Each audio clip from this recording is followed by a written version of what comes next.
Hi, எப்படிடா இருக்க? இத்தனை வருஷம் கழிச்சு உன்னை பார்ப்பேன் நான் சத்தியமா நினைச்சு கூட பார்க்கல. என்னடா எதுவும் பேச மாட்டேங்கிற? என்ன பேசுறதுன்னே தெரியல மகான்யா. சரி, நீ எப்படி இருக்க? உங்க ஹஸ்பண்ட் எப்படி இருக்காங்க? என்ன இப்போ நீ எதுவும் பேச மாட்ற?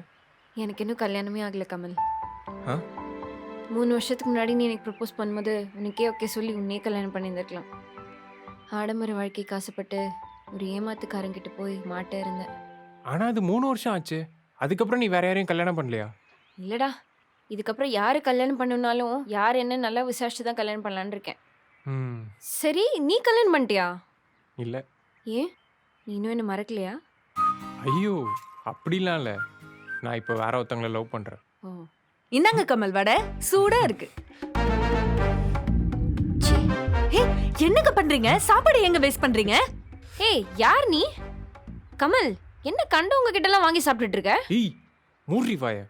அவங்க ஒன்றும் கண்டவங்களாம் இல்லை. அவங்க எனக்கு வேண்டப்பட்டவங்க தான். வேண்டப்பட்டவங்கன்னா? வேண்டப்பட்டவங்கன்னா கொஞ்ச நேரத்துக்கு முன்னாடி சொன்னல, அது அவங்க தான். எது, இவளையா? சீ.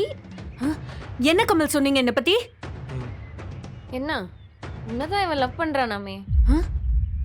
டேய் கமல், என்னடா உன் டேஸ்ட் இவ்ளோ கேவலமா இருக்கு? எப்படி அந்த மாதிரி ஒரு கேவலமான மூஞ்ச போய் லவ் பண்ற? உனக்கெல்லாம் இவங்களை பற்றி பேசுறதுக்கு ரைட்ஸே கிடையாது. என்ன சொன்ன? கேவலமான மூஞ்சியா?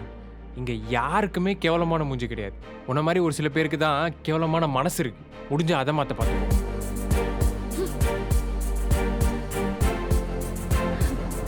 மலர், மலர், இதை பற்றி நானே உங்ககிட்ட பேசலான்னு இருந்தேன். ஆனால் அதுக்கு ஒரு சரியான சந்தர்ப்பமே இல்லை. மலர், நான் உங்களை லவ் பண்ணுறேன். உங்களுக்கு சம்மந்தம்னா சொல்லுங்கள். உங்களை கல்யாணம் பண்ணிக்க இப்போ கூட தயாராக இருக்கேன். என்ன பத்தி என்ன தெரியும் உங்களுக்கு? ஆ? மலர்னா எப்பவுமே ஜாலியா இருக்கிறவ, மனசுல பட்டதெல்லாம் பேசிக்கிட்டு இருக்கிறவ, லம்பாடித்தனம் பண்ணிட்டு சுத்திட்டு இருக்கிறவ, இதெல்லாம் தானே? ஆ? ஆனா அதுக்கெல்லாம் முன்னாடி மலர் ஒரு அப்பாவி பொண்ணு. அவளை கல்யாணம் பண்ணிக்கிறதுக்குன்னு சாக்கடையை சுத்தம் பண்ற ஒருத்தர் வந்தாரு. அவ கல்யாண வாழ்க்கையும் நல்லா தான் போச்சு. ஆனா திடீர்னு ஒரு நாள் அவ புருஷ சாக்கடையை சுத்தம் பண்ணும்போது செத்துட்டான்னு நியூஸ் வந்துச்சு.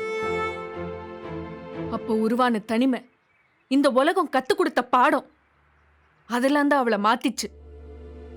அவ புருஷ செத்து 3. மலர், அவர் பேர் மூர்த்தி தானே? எனக்கு எல்லாமே தெரியும் மலர். ஆனால் நான் அதை பற்றிலாம் யோசிக்க விரும்பல. நான் என் வாழ்க்கையை உங்கள் கூட வாழணும்னு நினைக்கிறேன். உங்களுக்கு சம்மதமாக சொல்லுங்கள்.